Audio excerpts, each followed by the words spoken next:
പിതാവിൻ്റെയും പുത്രൻ്റെയും പരിശുദ്ധാത്മാവിൻ്റെയും നാമത്തിൽ ആമേൻ. എൻ്റെ പ്രിയപ്പെട്ടവരെ, നമ്മുടെ അനുദിന അനുഗ്രഹ പ്രാർത്ഥന എല്ലാവരും ഏറ്റെടുത്തതിൽ ഏതെങ്കിലും സന്തോഷമുണ്ട്. നമ്മുടെ ആദ്യത്തെ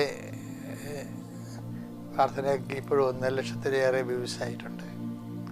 എല്ലാ ദിവസവും 1,00,000-ലേറെ വ്യൂസ് വരുന്നുണ്ട്. അപ്പോൾ നിങ്ങളത് ഷെയർ ചെയ്യുന്നുണ്ടെന്ന് എൻ്റെ അർത്ഥം. ഇനിയും ഷെയർ ചെയ്യണമെന്ന് അഭ്യർത്ഥിച്ചുകൊണ്ട്, കർത്താവിൻ്റെ വരപ്രസാദം ഒരു ഉഷസ്സിൻ്റെ പ്രസാദം പോലെയാണ് നിങ്ങളുടെ ഹൃദയത്തിലേക്ക് ചൊരിയുന്നത്. ഇതൊരു ദൈവ പദ്ധതിയാണ്, ദൈവാനുഗ്രഹമാണ്. പരിശുദ്ധമ്മയുടെ പ്രത്യക്ഷീകരണത്തിൽ 20ാമത്തെ വർഷം ദൈവം നമുക്ക് നൽകിയ വരദാനമാണ്. സോ നമുക്ക് പ്രത്യക്ഷ പ്രാർത്ഥനയ്ക്ക് വരാം. ഏറ്റു പ്രാർത്ഥിക്കുക.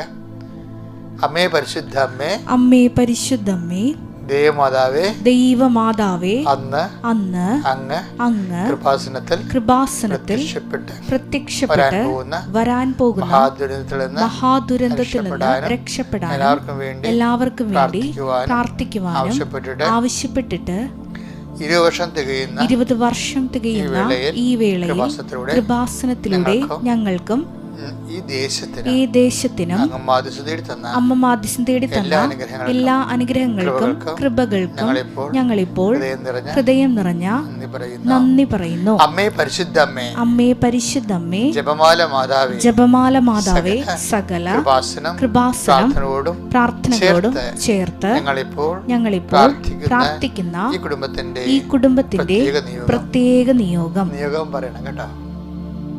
ഇന്നത്തെ നിയോഗമാണ്. ഇന്ന് കടന്നു പോകുന്ന വഴികൾ, ബന്ധപ്പെടുന്ന സ്ഥലങ്ങൾ, വ്യക്തികൾ, സംഭവങ്ങൾ, ഇടപഴകുന്ന എല്ലാ സാഹചര്യങ്ങളെ ഇപ്പോഴും പരിശുദ്ധ അമ്മയുടെ മാധ്യസ്ഥത്തിൽ ഈശോയ്ക്ക് സമർപ്പിക്കുക.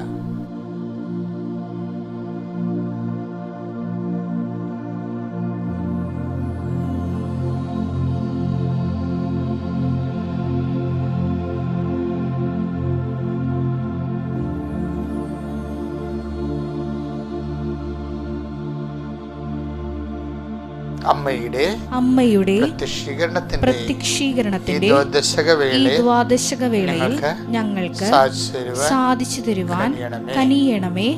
വിശ്വാസ പ്രമാണം. സർവശക്തനായ പിതാവും ആകാശത്തിന്റെയും ഭൂമിയുടെയും സൃഷ്ടാവുമായ ദൈവത്തിൽ ഞാൻ വിശ്വസിക്കുന്നു. അവിടുത്തെ ഏകപുത്രനും ഞങ്ങളുടെ കർത്താവുമായ ഈശോ മിശിഹായിലും ഞാൻ വിശ്വസിക്കുന്നു.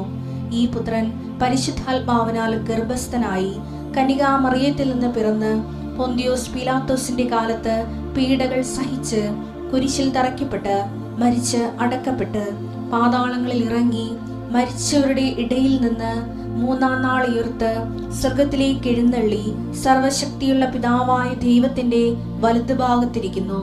അവിടെ നിന്ന് ജീവിക്കുന്നവരെയും മരിച്ചവരെയും വിധിക്കുവാൻ വരുമെന്നും ഞാൻ വിശ്വസിക്കുന്നു. പരിശുദ്ധാത്മാവിലും ഞാൻ വിശ്വസിക്കുന്നു. വിശുദ്ധ കത്തോലിക്കാ സഭയിലും പുണ്യവാന്മാരുടെ ഐക്യത്തിലും പാപങ്ങളുടെ മോചനത്തിലും ശരീരത്തിന്റെ ഉയർപ്പിലും നിത്യമായ ജീവിതത്തിലും ഞാൻ വിശ്വസിക്കുന്നു. ആമേൻ. സ്വർഗ്ഗസ്ഥനായ ഞങ്ങളുടെ പിതാവേ, അങ്ങയുടെ നാമം പൂജിതമാകണമേ. അങ്ങയുടെ രാജ്യം വരണമേ. അങ്ങയുടെ തിരുമനസ് സ്വർഗത്തിലെ പോലെ ഭൂമിയിലും ആകണമേ. അന്നു വേണ്ടുന്ന ആഹാരം ഇന്ന് ഞങ്ങൾക്ക് തരണമേ. ഞങ്ങളോട് തെറ്റ് ചെയ്യുന്നവരോട് ഞങ്ങൾ ക്ഷമിക്കുന്നത് പോലെ ഞങ്ങളുടെ തെറ്റുകൾ ഞങ്ങളോടും ക്ഷമിക്കണമേ. ഞങ്ങളെ പ്രലോഭനത്തിൽ ഉൾപ്പെടുത്തരുതേ, തിന്മയിൽ ഞങ്ങൾ രക്ഷിക്കണമേ. ആമേൻ. നന്മ നിറഞ്ഞ മറിയമേ, സ്വസ്തി. കർത്താവ് അങ്ങയുടെ കൂടെ സ്ത്രീകളിൽ അങ്ങ് അനുഗ്രഹിക്കപ്പെട്ടവളാകുന്നു. അങ്ങയുടെ ഉദരത്തിൻ ഫലമായി ഈശോ അനുഗ്രഹിക്കപ്പെട്ടവനാകുന്നു. പരിശുദ്ധ മറിയമേ, തമ്പുരാന്റെ അമ്മേ, പാപികളായ ഞങ്ങൾക്ക് വേണ്ടി ഇപ്പോഴും ഞങ്ങളുടെ മരണസമയത്തും തമ്പുരാനോട് അപേക്ഷിക്കണമേ. ആമേൻ. എൻ്റെ പ്രിയപ്പെട്ടവരെ, ഇന്ന് കർത്താവിൻ്റെ ദിവസം, വെള്ളിയാഴ്ചയാണ്, നവംബർ 22-ാം തീയതി.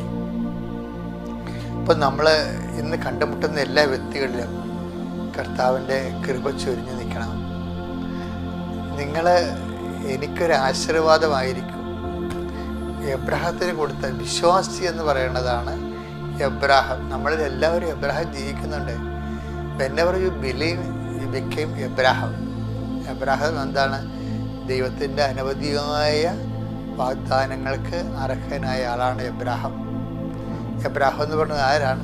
വിശ്വാസത്തിന് വേണ്ടി ദൈവതിരുസന്നിധിയിൽ വചനം നിറവേറ്റാൻ ഏതറ്റകയും ചെയ്യാവുന്ന ഒരു വ്യക്തി പ്രാഭവത്തിൻ്റെ പേരാണ് എബ്രാഹം. അപ്പം നമ്മൾ when we believe we become Abraham. നമ്മൾ ദൈവത്തിൻ്റെ വചനത്തിൽ വിശ്വസിക്കുന്ന ആ നിമിഷം മുതൽ നമ്മൾ എബ്രഹാം ആകും. അപ്പോൾ എബ്രഹാത്തിന് കൊടുത്ത ഫസ്റ്റ് പ്രോമിസ് എന്താണ്?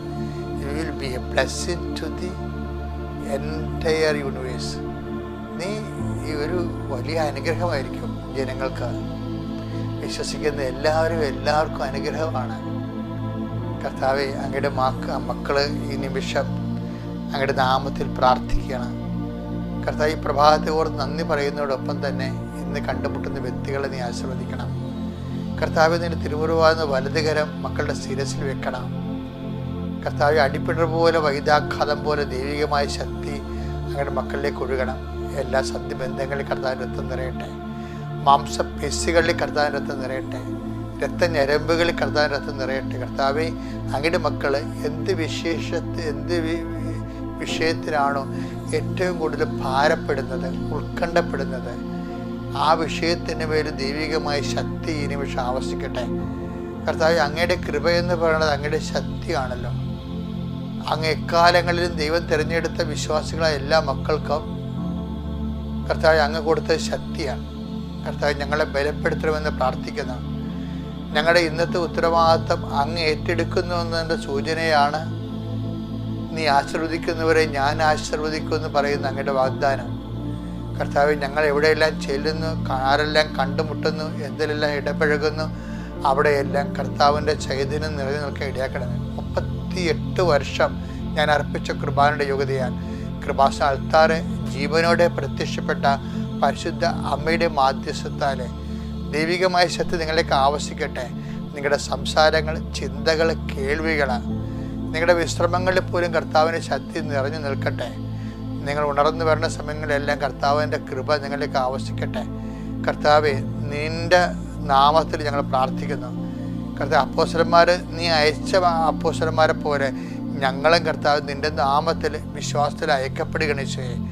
നീ അയക്കി ചെല്ലുന്ന ഏത് വീട്ടിൽ ചെന്നാലും സമാധാനം ആശംസിക്കാമെന്ന് അരുളി ചെയ്തപ്പോൾ നിൻ്റെ നാമത്തിൽ ആരോട് ഞങ്ങൾ സംസാരിക്കുന്നുവോ, ആർക്കെല്ലാം ഞങ്ങൾ ഹൃദയത്തിൽ സമാധാനം അവർക്ക് വരണമെന്ന് ആഗ്രഹിക്കുന്നുവോ, അവർക്കെല്ലാം അത് അവകാശമാക്കാനും ഓഹരിയാക്കാനും ദൈവത്തിൻ്റെ പരിശുദ്ധ നിറയട്ടെ. കർത്താവ്, ആശുപത്രിയിൽ കഴിയുന്നവർ, ആശുപത്രിയിലേക്ക് പോകുന്നവർ, ടെസ്റ്റിന് ബ്ലഡ് ടെസ്റ്റിന് കൊടുത്തിട്ടുള്ളവർ, ബയോപ്സിക്ക് കൊടുത്തിട്ടുള്ളവർ, കർത്താവ് എല്ലാവരും നീ ഏറ്റെടുക്കണം. കർത്താവ്, വല്ലപാടും ചത്താ മതിയാന്ന് ചിന്തിച്ച് നടക്കുന്ന ആൾക്കാരുണ്ട് ഈശോയെ.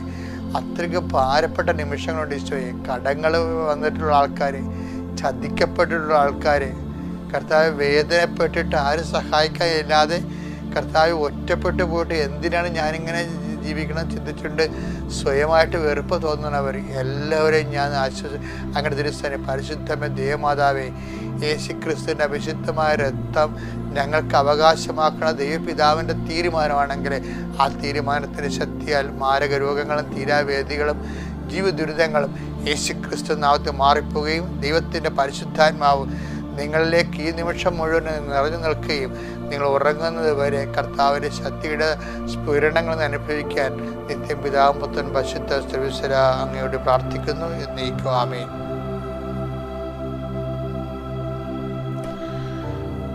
എൻ്റെ പ്രിയപ്പെട്ടവരെ, നവംബർ 22 വെള്ളിയാഴ്ച ഇന്ന് നമ്മൾ വായിക്കുന്ന വചനം സക്കറിയായുടെ തിരുവചനങ്ങളാണ്.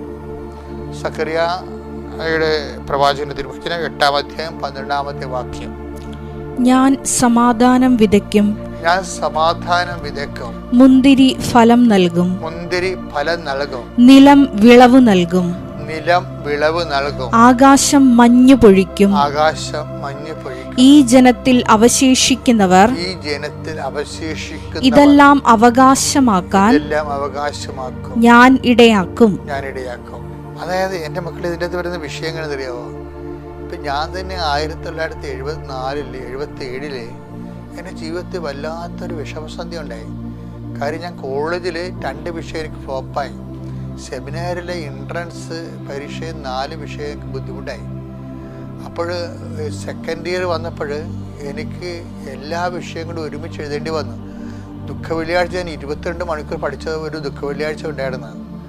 അപ്പോൾ ഞാനോർത്തു എൻ്റെ ജീവിത വള്ളം മുങ്ങിപ്പോയി. അപ്പോൾ ഞാനോർത്തു ഏതെങ്കിലും വിഷയത്തിന് പോയാലും കോളേജിൽ തോറ്റാലും എൻട്രൻസ് തോറ്റാലും വീട്ടിൽ പോകേണ്ടി വരും. അപ്പോൾ എൻ്റെ ദൈവവിളി ദുരാശരായിപ്പോയി. ആ സമയത്ത് എൻ്റെ മനസ്സിൽ തോന്നിയൊരു വിഷമം എന്ന് പറയണത്, ദൈവമേ സത്യം പറഞ്ഞാൽ എനിക്ക് ദൈവവിളി ഉണ്ടോ, ഉണ്ടെങ്കിൽ ഞാൻ എങ്ങനെ അറിയും? അന്നൊക്കെ കരിസ്മാറ്റിക്സും ദൈവത്തിൻ്റെ വചനവും ഒന്നും നമുക്ക് ഇതുപോലെ സംലഭ്യമല്ലായിരുന്നു. പക്ഷേ എൻ്റെ കർത്താവ് എൻ്റെ മുമ്പിൽ എൻ്റെ പഠനത്തിൻ്റെ ഭാഗമായിട്ട് ഒരു ബൈബിൾ വെച്ചിരുന്നു. എനിക്ക് ശരിക്കും പറഞ്ഞാൽ ആ ബൈബിളല്ല ഞാൻ പഠിച്ചുകൊണ്ടിരുന്നത്, എക്കണോമിക്സ് ആയിരുന്നു പഠിച്ചുകൊണ്ടിരുന്നത്. പക്ഷേ അന്ന് എൻ്റെ മനസ്സിൽ ഞാൻ പഠിക്കാൻ പോണ സമയത്ത് ഭജനം കൊണ്ടുപോകുമായിരുന്നു. എന്തിനു വേണ്ടിയാണെന്ന് എനിക്കറിയത്തില്ലായിരുന്നു. ഇന്നാണ് നമുക്ക് മനസ്സിലാകണത് അത് കർത്താവ് തന്നെയാണെന്ന്. അപ്പോൾ എൻ്റെ ആ ഒരു പ്രതിസന്ധി വന്നപ്പോൾ എൻ്റെ മനസ്സിൽ പരിശുദ്ധാത്മ പറഞ്ഞു, you just take it and open എന്ന് പറഞ്ഞു. അപ്പോൾ ഞാനൊരു വിശ്വാസപ്രമാണം ചൊല്ലി. ആരും എന്നോടത് പറഞ്ഞതല്ല, വിശ്വാസപ്രമാണം ചെല്ലാൻ വേണ്ടി എൻ്റെ മനസ്സിൽ പരിശുദ്ധാത്മ തോന്നിച്ചതാണ്. ഞാനത് ചൊല്ലിക്കഴിഞ്ഞിട്ട് ഞാനത് ഓപ്പൺ ചെയ്തപ്പോൾ കിട്ടിയ വചനം എന്നറിയാവോ? ജോസഫിനെ ഞാൻ അനുഗ്രഹിക്കുമെന്നാണ്. എൻ്റെ കണ്ണ് നിറഞ്ഞു പോയി. എനിക്ക് വല്ലാത്തൊരു ആന്തരിക അഭിഷേകം വന്നു. അന്ന് അഭിഷേകം എന്ന വാക്കുപോലും ഉപയോഗിക്കാറില്ല കേരള സഭയിൽ, ഒരു സഭയിൽ ഉപയോഗിക്കാറില്ല. അതൊക്കെ പുതിയ ആധ്യാത്മികതയുടെ ജനത്തിൻ്റെ അനുഭവങ്ങളാണ്. അപ്പോൾ വല്ലാത്തൊരു പിരിവിരിപ്പ് നെഞ്ചിൽ നിന്ന് സരസിൽ നിന്ന് കയറി ഇറങ്ങണ പുറത്ത് എനിക്ക് തോന്നി. അപ്പോൾ എൻ്റെ മനസ്സിൽ ആ വചനം ഞാൻ വിശ്വസിച്ചു. അപ്പോൾ എനിക്ക് മനസ്സിലായി എനിക്ക് ദൈവവിളിയുണ്ട്, ഞാൻ ഇവിടെ പരാജയപ്പെടുത്തില്ല, എന്നെ വിജയിപ്പിക്കുന്ന സ്വർഗത്തിലെ ദൈവം എന്നെ വിജയിപ്പിക്കുമെന്ന് എന്നെ മനസ്സിലാക്കി. പക്ഷെ അതുകൊണ്ട് ഞാൻ എഴുതാത്ത പരീക്ഷയ്ക്ക് ഞാൻ 45 മാർക്കിന് എഴുതിയിട്ടുള്ളത് ലാറ്റിൻ ഗ്രാമർ. പക്ഷേ ദൈവം എനിക്ക് റിസൾട്ട് വന്നപ്പോൾ 90 തന്നു. അതെന്താണ്? അത് അന്ന് തന്നെ എനിക്ക്, ഇന്നാണ് നമുക്ക് അതിൻ്റെ പൊരുൾ മനസ്സിലാകണത്. അത് not by merit but by grace. അപ്പോൾ ദൈവം, നിങ്ങൾ ചോദിക്കും ദൈവം മരുന്നവർക്കെല്ലാം ഗ്രേസ് മാർക്ക് കൊടുക്കുമെന്ന്. അങ്ങനെയല്ല എൻ്റെ അർത്ഥം. പോയാൽ പിന്നെ ദൈവം മാത്രമേ നമുക്കുള്ളൂ. അത് നമ്മുടെ യോഗ്യതയെ അടിസ്ഥാനപ്പെടുത്തിയല്ല, ദൈവത്തിൻ്റെ കൃപ. പക്ഷെ ഞാനന്ന് ആ വചനം വിശ്വസിച്ചു. എന്താണ്? ജോസഫിനെ ഞാൻ അനുഗ്രഹിക്കും, മാസം തോറും സൂര്യപ്രകാശത്തെ വിളയുന്ന നല്ല ഫലങ്ങൾ ഞാൻ നിനക്ക് തരുമെന്നൊക്കെ പറഞ്ഞ് മോശ ജോസഫിന് കൊടുക്കുന്ന അനുഗ്രഹങ്ങളാണ്. അപ്പോൾ എൻ്റെ പേര് ചൊല്ലി വിളിച്ചതെന്ന് പറഞ്ഞപ്പോൾ തന്നെ എനിക്ക് മനസ്സിലായി ദൈവത്തിന് എന്നെക്കുറിച്ച് കരുതലുണ്ടെന്ന്. ഞാനാണ് ഇന്ന് ഇവിടെ നിൽക്കുന്നത്, നിങ്ങളോട് സംസാരിക്കുന്നത്. നമ്മൾ എപ്പോഴും ശ്രദ്ധിക്കുക, അവശേഷിക്കുന്നവരെന്ന് പറഞ്ഞാൽ എന്താ? അവശേഷിക്കുന്നവരെ ഞാൻ അനുഗ്രഹിക്കുന്ന പറയണത് ഒരു വലിയ ഒരു പ്രത്യാഘാതമോ ഒരു അഗ്നിപരീക്ഷയോ കഴിഞ്ഞതിന് ശേഷം അവശേഷിക്കുന്ന ഒരു ചുരുക്കമാണ്.